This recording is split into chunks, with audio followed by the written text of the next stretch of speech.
Okay, well, I'm sorry we didn't bring mushrooms, but it's, that will be for the next presentation once this becomes legalized. Yeah, yeah. Well, there is an after party actually. So, okay, so, well, first of all, I want to thank Miriam for organizing this because she's been really the truly organizer, and she's the one who applied for the grant, got the grant from the Boston Council, and I just put myself here, and she told me, well, you can organize this. And it's been very exciting to work together, and also it's been very exciting to meet Tamar. So, and also it's very nice to give a talk in the community in a way, but we have a group here of scientists, artists, and this is what we want to create. I mean, this sense of community where everybody can contribute. And when I was in Chicago, I came from Chicago 2 years ago, I started the Psychedelic meetup group. And the meetup group in Chicago, we had like 1,000 people. Eventually, like 50 people would show up every time. But it was like doctors, scientists. Sometimes there was like a provider as well, things like that. But it's very nice to see everybody's viewpoint and see where we are at as a community and integrate all our experiences together and our ideas together. So I think this is the kind of presentation that I really enjoy, because we can all help each other and learn from each other. So I'll try to make the presentation as universal as possible so that everybody can kind of enjoy and learn from it. So I had several ways of approaching this. First, I thought about talking about science. Then I thought about talking about depression. Then I thought, well, let's change the story about, a lot of people know about psychedelics nowadays. A lot of people know about Timothy Leary. A lot of people know about the prohibition of psychedelics and the banning and everything, but let me try to explain how psychiatry has contributed to the ontological ideas about what the psychedelic experience might be. And I think it's something that everybody can find interesting. Yeah, Freud was a neurologist. I know we have a neurologist here. He's a bad neurologist, or like, well, a good philosopher, let's put it that way. But he was very interested in actually, he had a problem with Alzheimer's and all these people because he was more interested in philosophy.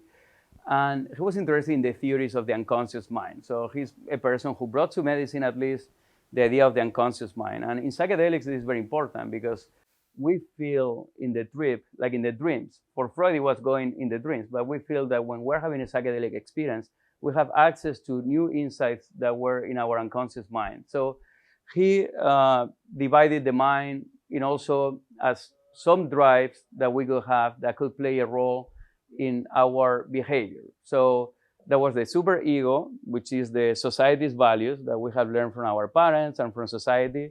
And there was the id, that were our instincts, the things that we really wanted to do, but we were trying to control in a way. And those were a little bit more unconscious sometimes.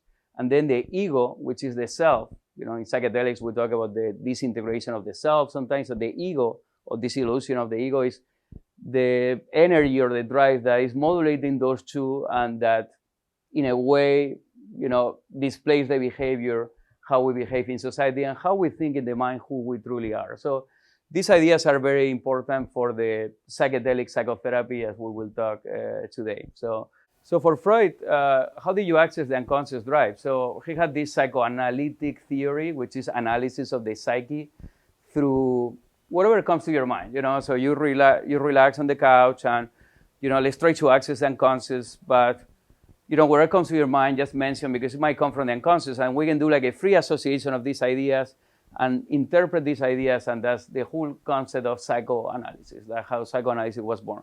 So we can see the model of the mind that he has, where you have an ego that is part of it is conscious, part of it is preconscious, and it'll be, primarily preconscious or conscious. And then you have the id, which is primarily unconscious for him. It's like your inner drive, what you really want to do in life. For Freud, it was sex, but then it was like power, aggression, things like that. I mean, he lived in a more repressed society. And then you have the superego, that a lot of it is unconscious as well. Like many of things we do is like, well, this is not right. It's not good to do drugs. That's the superego. Like it's unconscious. We don't know. Maybe we learn from our parents. So it really takes a lot to, overcome those barriers that are in the unconscious in a way. Like sexuality. It's not good to, like do sex. Sex is bad. Be careful. We shouldn't talk about it or talking about sex and things like that. So that's a lot of the superego that partially is conscious, but a lot of it is also unconscious. And the ego is trying to figure out, how we modulate our instincts, our truly the things that we really want to do, but the things that are also like stopping us from it, that many times is unconscious as well. And when you're having a psychedelic experience, you really start having some insights and understanding about who you truly are, what you really want to do in life, what you're doing just because society or people or your childhood or whatever maybe wanted you to do.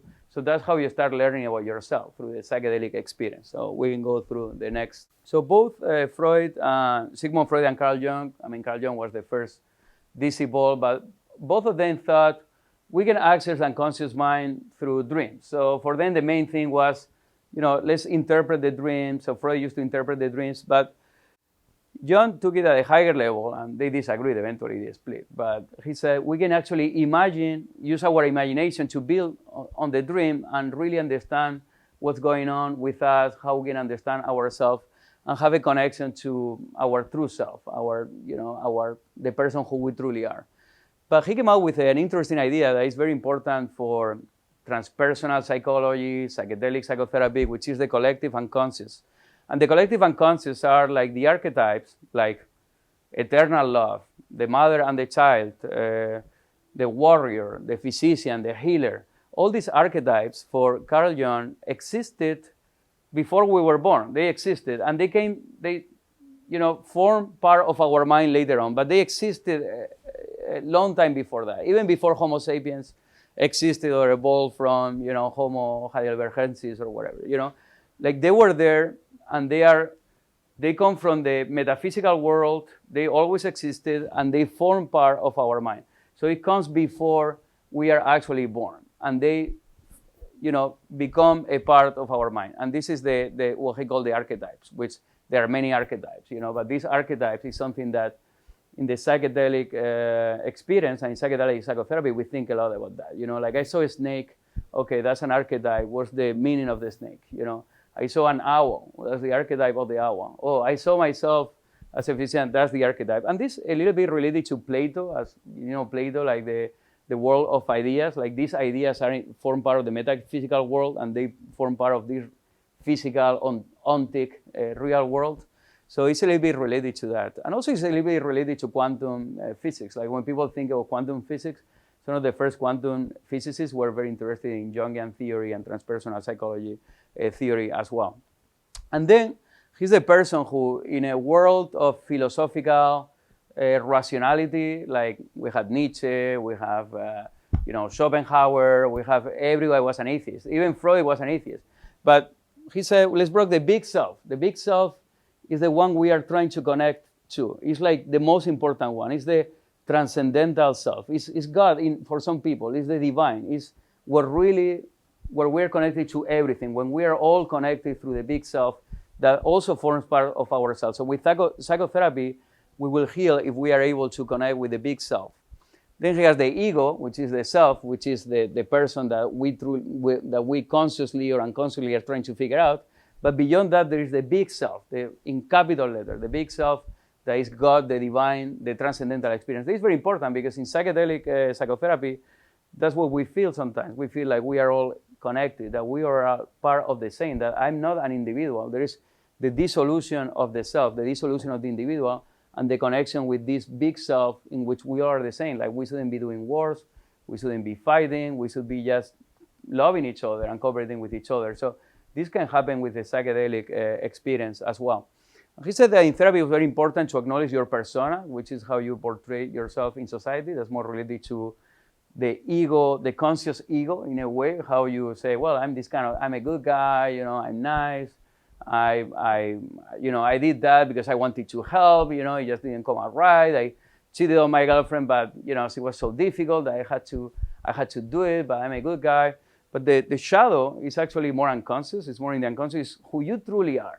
Like you're greedy, you're a cheater, you cheated on your girlfriend, you're envious. All these things that we don't want to acknowledge. We want to push it to the unconscious. So the only way to heal, and it's very painful, is to acknowledge your shadow. Acknowledge that you are full of crap sometimes, that you're a bad guy, that you are competitive, you are narcissistic, you can be arrogant, you are really trying to compete with that guy, and it's painful, but that's how you are able to heal, and you get closer to the big self, to the transcendental self. This is the model of the mind that we talk about. So the big self, well, I don't want to get to this, but the big self you can see there is God image. After that is the archetypes, all these archetypes that form part of all of us. So when you are in the psychedelic journey, you see these archetypes. You see that we all form part of the same things. Like this person, I don't understand, is a whole reset. I don't understand why people are trying to fight it. Let's just all be connected through the archetypes in the collective unconscious. And then you get the personal unconscious, and then you get the ego, and then you get the persona, who is like, hey, I'm a nice guy, so that's you there, but you have all those layers below that. Okay. The discovery of LSD, there's a lot of literature, I think that comes from Terence McKenna, that really acknowledge that, well, everybody was doing psychedelics. And even before we discovered alcohol, in Europe, everybody was doing psychedelics. But alcohol took psychedelics over, and it happened in Latin America as well. The Spaniards are right there, and they brutally oppress everything. But everybody was doing psychedelics. But you really look at the historical accounts, and you read that the friars, when they arrived in America, the most popular thing was alcohol. I mean, even in Tenochtitlan, it was alcohol. In Europe, if you look at the history, it was all about alcohol. So there were rituals, psychedelic rituals, but it's not like everybody was doing psychedelics as much. But psychedelics became a big movement for the first time that we have evidence after 1938, after Albert Hofmann synthesized LSD in Switzerland. And it took him like 5 years. Initially, he ignored the substance, but later on, in April 16th, he took a little bit of it, and he felt like this was really psychogenic. It was like really activating. 3 days later, he took a higher amount, like 250 milligrams, and that's what they call the bicycle day. And he had an experience that was not necessarily positive. Like, he thought he was demonically possessed, but also he would appreciate nature. And that's, I think, it's meaningful as well, because in psychedelic psychotherapy, people talk about a bad trip, but many times we say there is no more meaningful trip than a bad trip, because that's when you are really connecting to that shadow, who you truly are, and you had to go through. You don't get out, you go through it. And I think it can be very healing, actually, when you have a bad trip and you can go through it. Stan Grof, he was a psychiatrist in Czech Republic, but then he went to Johns Hopkins. He was an analyst, a psychoanalyst, so all his theory comes from psychoanalysis as well. And he said, I'm interested in doing research with LSD. He started doing research with people who had anxiety, depression, even psychosis in Czech Republic. Then in Johns Hopkins, he continued to do this research. And he came out with new insight. All that research at that time was open label. So all the research that we have from 1940 to 1970 is open label. Open label means that there is no comparison group, like a control group. So, it works, it's safe, but you don't know. Scientifically speaking, now scientists will say, well, you don't have a control group. Everything works. Like vitamin C works, everything works, So, but that's how they did at the time. He hypothesized that LSD could help through serotonin, like maybe serotonin was the neurotransmitter in the brain. Like, we have these chemicals in the brain, and one of them is called serotonin. Like, people who take antidepressants, what they get is more serotonin available in their brain with the antidepressants. So he hypothesized that serotonin was probably the chemical. And now the consensus is true. Like, these substances are agonists of the serotonin receptors in the brain, so they have that antidepressant effect that not only is psychotherapy or psychological experience, as we like in the community, there is also some scientific aspects that is actually antidepressant, through having agonism on the serotonin receptors. And he was right with that one. He was also, his major contribution to the field, other than being an analyst and talking about ego dissolution, that your ego can dissolve and you can really feel connected to everyone at that time and feel that you are not that important or that necessary in this society and things like that. He also connected this experience to neonatal experiences or fetal experiences. Like, he really felt like some people could go through a rebirth and feeling like they were in the canal of the birth canal of their mother, and trying to push out. I think he got inspired maybe by having a whole reset and an ego dissolution. I never had an experience like that of rebirth, but some people talk about it, and that's a major contribution to the idea of the psychedelic phenomenology when you're trying psychedelics. And then when they got banned, the psychedelics in the 1970s with Nixon, there was a prohibition of psychedelic research. He came up with a new idea of having psychedelic experiences, but that was very meaningful. He described the holotropic breath work, which you can just, pretty much you're hyperventilating, and through the hyperventilation, you start having psychedelic experiences as well. I did it once, and I feel a little bit of that too. Not as much with other things, but he could continue to do his research with that. And that was very meaningful because in psychedelics, we say, is that like you are high? Is that like substance induced? It's like I'm doing drugs and this is a lot of fun, even if it's too wild. But people feel, no, it was real, like it was meaningful. Like I think despite it was an alternative reality, it really feels that I was there, that my experiences were real, that they are validated. And if you can access through holotropic breath work, that supports that theory. If you can access that through meditation, transcendental meditation, a hint of it, maybe not all of it, then it was real. If you can access through near-death experiences, as we say, maybe it's real. Maybe it's not, I'm just high and I'm getting the effects of a substance. So we have that debate. So we go to the next. He started the LSD psychotherapy that became psychedelic psychotherapy later on.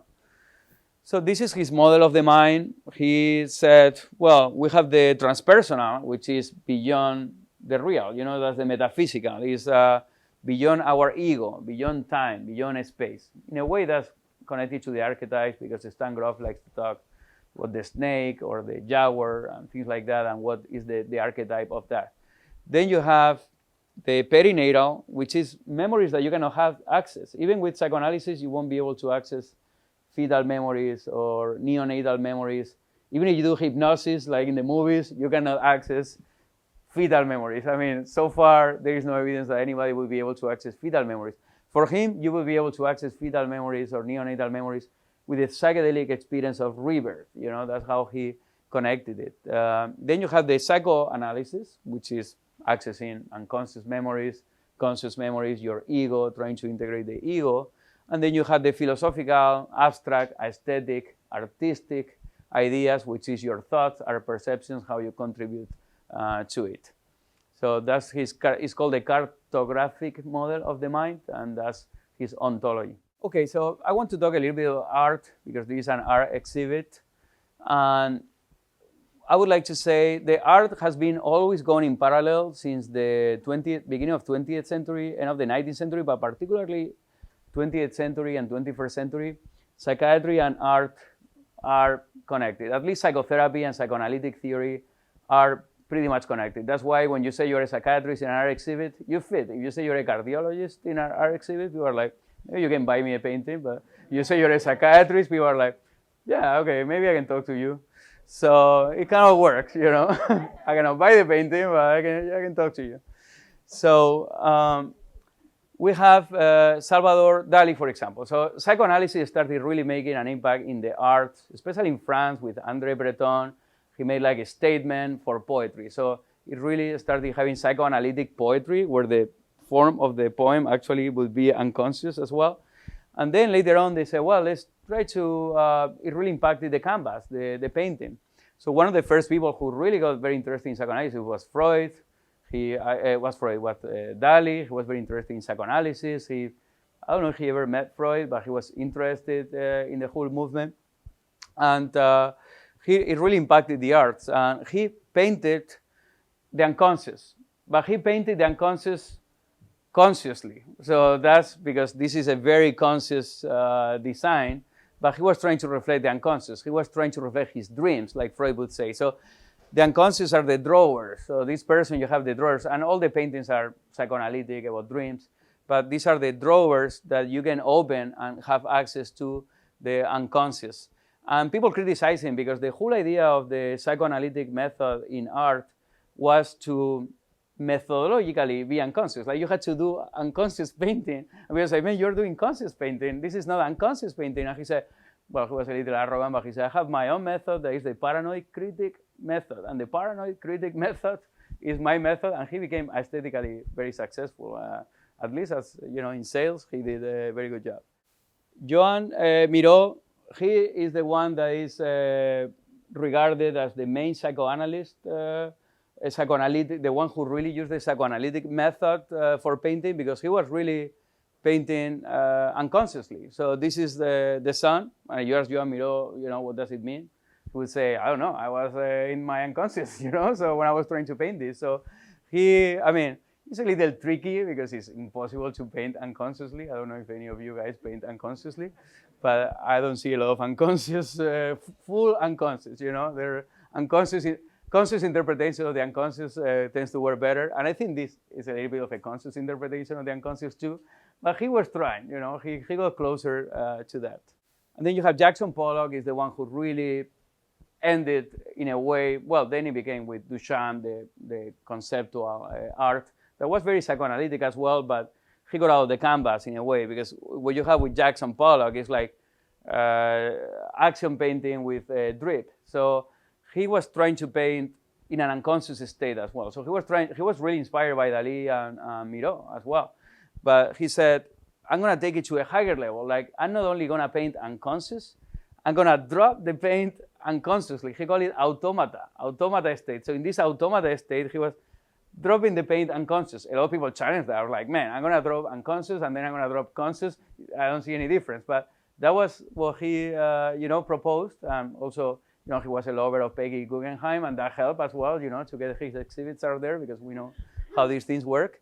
And this is the one in MoMA, one of his most famous paintings. But after that, what can you paint in a canvas? That's when art went to conceptual art, because these guys actually, like dripping the paint in an unconscious way called automata. And that's how psychedelic art came, because a lot of psychedelic therapists, they said, well, we can access the unconscious. We don't have to do dreams like Jung and Freud. We can give LSD and do psychedelic psychotherapy, and perfect. Now you have the unconscious there, and then we can interpret the unconscious. So that's how psychedelic psychotherapy was born, but it was really impacted by the ideas of psychoanalytic psychotherapy.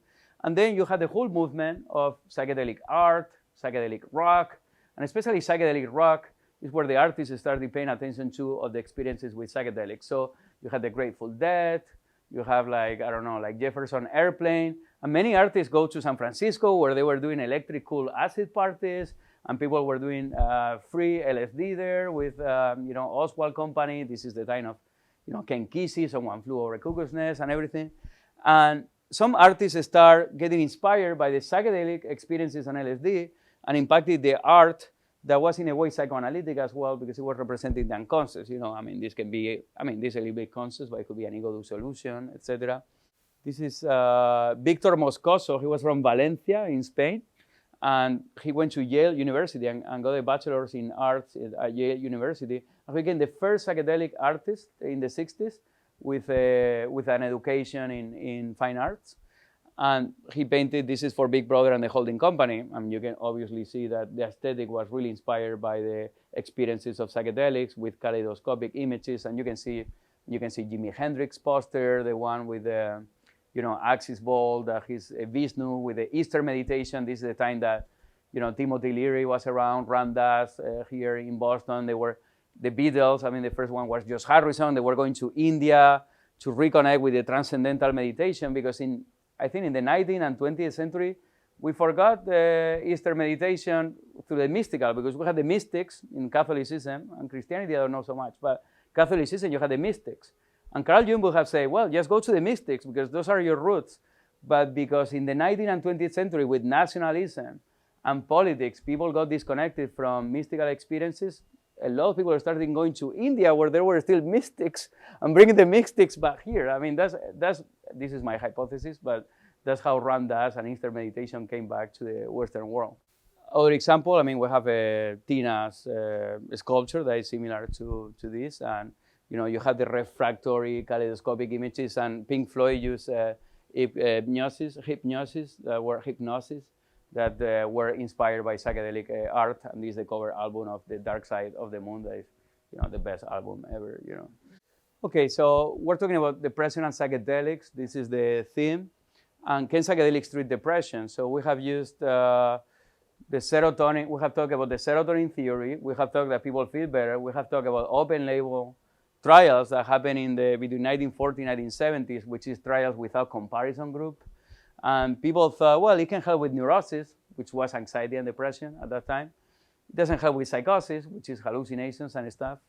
And it helps with alcoholism, you know. Actually, the founder of AA, I forgot the name right now, you know, AA started doing LSD. Like AA started in Akron, Ohio, and they were giving LSD to people to connect with God, you know. And, you know, it was shown to be helpful too as well. Then later on, we started having more randomized trials, especially after 1990s with Rick Strassman. He started studying, you know, melatonin, DMT, and then other people started studying mescaline, and they started peyote, and then people start taking back LSD. Most of the studies have been in the last 10 years, more or less. But you know, one of them is Charles Grof, who started studying life anxiety, about end of life anxiety related to cancer. So he was doing a crossover trial that you get a very small sample, and everybody gets the treatment, and everybody gets the placebo, and then you compare the same people with the treatment, and then you compare the same people with the placebo, and he was seeing, you know, this is research that is, you know, a little bit small, but more rigorous, more, you know, scientifically valid in the views of today's society. Then Moreno started studying tobacco as well, and it's been shown to be helpful with smoking habit, with alcoholism, as we mentioned, with OCD as well, with PTSD, where MDMA and psilocybin is doing all the research with PTSD. And the psychotherapy, psychedelic psychotherapy, is the same. It's non-directed, is, you know, going through, is ego dissolution, is being aware of the negative aspects of yourself, your shadow, who's your persona, who you truly are, and how you can feel connected. So it's very, really connected. Despite when somebody's going through a psychedelic psychotherapy session, you don't get very technical, but this is the ground that really started with Freud and Jung, and we are using even nowadays in transpersonal psychedelic psychotherapy.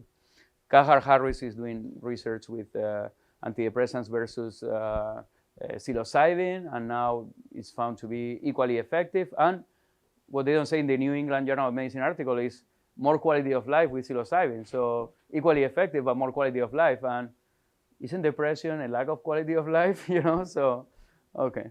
So this is a painting by my friend Omar, who is there, who is inspired by the blue period of Picasso. Okay, we have the painting by Brian, who is here, that I think is the one reflects, based on my personal experience, the psychedelic experience. And I liked it and I put it there. I hope you agree with it.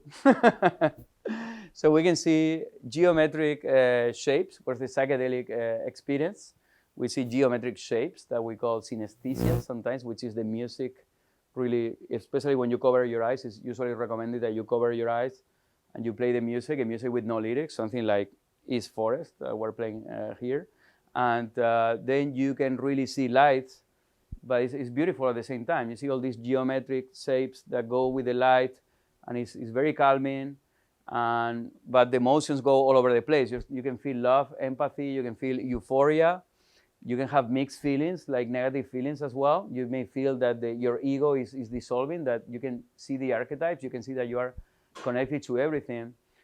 Personally, I have 5 experiences, not a lot, but one of them, I felt I was the archetype of the healer, you know, and I go to the inpatient psychiatry unit, and the patients, you know, they are angry at me sometimes because they want me to discharge them. And I was communicating as the healer, saying, you know, I could see the entire unit, but I could communicate with them saying, I'm not, you know, I cannot discharge you because I play the system, and this is the system. But here in this world, we can do whatever we want, but in the other world, we cannot do whatever we want. I had to do my role, you had to do your role, and I hope we both understand that, you know. So in a way, that was my own conflict, that I work in an inpatient psychiatry unit, and sometimes I had to tell people, no, you know, you had to stay in the unit, and you had to take medication, and we had to go to court sometimes. So it's really pulls something that you don't know. Like, in a way, psychedelics give you what you don't expect. I had a person that was going to go through a trip, said, I want to figure out if I had to get divorced or stay married. And I said, no, man, it doesn't work like that, you know? Like, you may think about your mother, you know, for the entire session. So psychedelics bring to you these things. That's why we really believe in the collective. unconscious that is coming to you through the psychedelics as well. So you can get a feeling of reset, high entropy, like everything becomes disorganized as we were children, like a 6-month-old child, and then we come back reset, but at the same time clean from the negativity and the bad things and feelings that with no language. Like sometimes you try to put a language, I was like, what do you feel? I was happy. I was like, happy? I was like, man, I cannot describe it. I mean, you just have to do it, and then you tell me what you felt. Ego dissolution, ego death is what we talk. Like you may feel you may die. You don't know you're alive yet. You may feel that you are too far away from it. And if you go to the next step, you may not be able to come back, and you have to accept that. So you can get those feelings. In a way, it's a feeling of grief, like letting go, risking, overcoming, break the wall in a way. We have now with technology, it's all about iPhones and iMacs and everything. And we have also functional MRIs, where we can actually look at the brain of people. And they are doing psychedelics. The first person was Robin Carhart-Harris in London, that is now in San Francisco. But what we see in general, there's not a lot of consensus because the studies are done with 6 people, 5 people, 10 people. But in general, you see more activation when you are with LSD or psilocybin versus placebo. A lot more neurological, like functioning. And all the areas are more activated, particularly the occipital lobes. You're seeing images, and the frontal lobes as well, and the temporal cortex. And a lot of people feel, like the experience may feel like 6 months of psychotherapy, because I had so many thoughts and so many insights and so many emotions that I feel I have really, really made a lot of progress in therapy or feeling that way, because we can really connect things and connect ideas that we were not able to connect, like things that happened a long time ago that is related to something that happened recently. So, and this neuroscience would match that. The ego dissolution, some people say that is more in the hippocampus or the para-hippocampus, which is, like you cut the brain in half, it's like the emotional part of the brain, like less irrigation there. But, so far there's not a lot of consensus with neuroimaging of psychedelics. Then psychedelic psychotherapy, what we say is, it helps anxiety and depression, even if you don't do it in a meaningful way. I mean, Timothy Leary is the one who talked about set and setting, which is your mindset, like being ready for it, and setting. I don't think that applies to psychedelics only. I think that applies to a nice meal. I think that applies to taking SSRIs. I think that applies to psychotherapy. How can we do psychotherapy in a bad setting with a bad set mindset as well? So I think it applies to everything. It applies to marriage. It applies to everything. So set and setting is important. It helps anxiety and depression. It can give you a feeling of calmness, of feeling, especially after the trip, like feeling connected, feeling that you are calm now, that you are less conflicted, less worried, less neurotic, less rumination about your worries about the future, more present, more here, more now, more appreciation of beauty and nature. Like if you're in nature, it's like you can see a leaf or a root and really pay attention to that and see how beautiful it is. An ant, a mosquito, is so beautiful, and you really appreciate life. You appreciate the world, more respect for the environment, for the planet, and for the human race. Empathy and love towards humanity, towards your loved ones.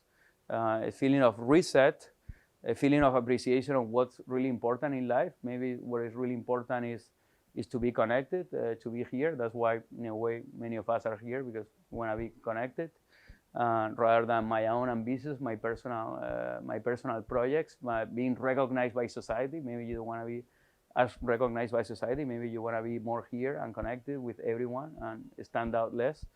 And a feeling of new insights and understanding that it takes in psychotherapy. And I have a couple of patients that do integration therapy.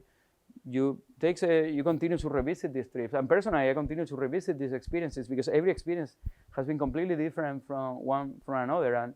And that's something that points out that, okay, maybe you're a little bit high, but this experience is so different from the other. And that's not something that happens with alcohol, So, and you may feel that you will continue to integrate the experience throughout your life. I picked this painting. I think reflects, it's in the exhibit. It reflects that slide that I was mentioning. Okay, so I think that's Miriam Flowers as well. Thank you all, and I wish you all good trips in your life. And this is my email address. So if you guys want to, be connected, so feel free to be connected. So thank you for your attention. Yeah. Thank you, everyone.